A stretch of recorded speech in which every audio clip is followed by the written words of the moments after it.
Usale neminjunju engachazeki umndeni wesihlabani somculo wokholo uDeborah freser ngemva kokudlula kwakhe emhlabeni izolo. Nginibingelele ngiphinde nginamukele kule channel ehamba phambili inkeze lami igama kumfeza kuntuthu wakho malo bathi la sibona amagumede. Mawukuthi usemusha la ekhaya sicela ngisho ukuthi uyasubscribe, ungakhohlwa ukucomment nokulike nokushare okubaluleke kakhulu kunakho konke. Usale neminjunju engachazeki umndeni wesihlabani somculo wokholo uDeborah freser emva kokudlula kwasemhlabeni izolo. Udadewabo kaDeborah uSandra ufice abezindaba kwamasho kwa-F lapho uDeborah akhulele khona.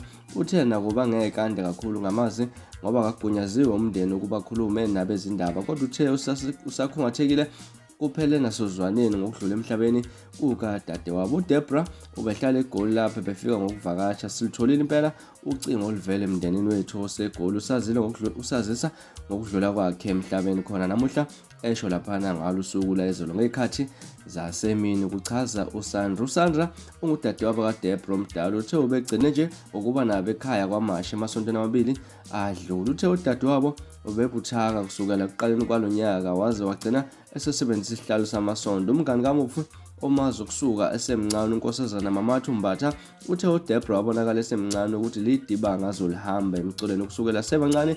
Wayengeva uthanda umculo esikoleni, kwakunguye isikole sasifofoloza ngaye emncintisaneni yomculo, futhi lokho kwabasebenzela kakhulu isikole ngoba sasiphuma phambili emncintiswaneni, kusho lapha unkosazana Mbatha. Uthe uDeborah wayehamba azoshaya eNewcastle lapha nabele isikole emculweni, abuye waveza nokuthi wayezalwa ekhaya elithanda kakhulu isonto, ingakho nje wagcina ecula umculo wokholo.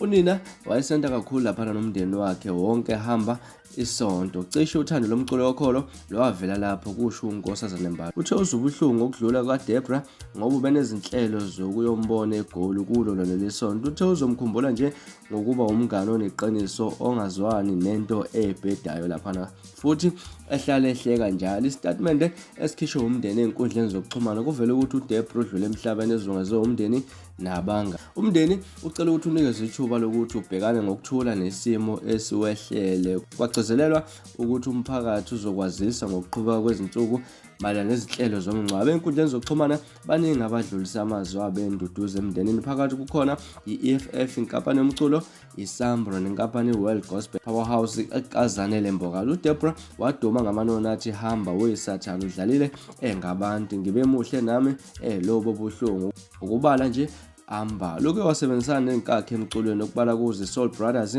uLundi kanjalo futhi noBrenda Fassie abangasekho. Wahlonishwa ngeziqu zobudokotela eChristian Leadership Academy, okuyisikhungo esifundisa ngezenkolo yobuKristu. Bafethu, izona ndaba kade ngiletha zona namhlanje kwezinto ezithinta laphana indaba ezingekho zinje zokudlula emhlabeni ekwesihlabani somculo wokholo uDeborah freser ngokudlula kwakhe nje emhlabeni. Nathi siready inkezo sidlulisa amazwi enduduzo emndenini kanjalo futhi nasehlotsheni zakhe umama uDeborah freser. Bafethu, bekuzona indaba enginethula zona, ungakhohlwa ukusubscribe, ukulike nokushare. Nibe nosuku lomnandi, ngithanda.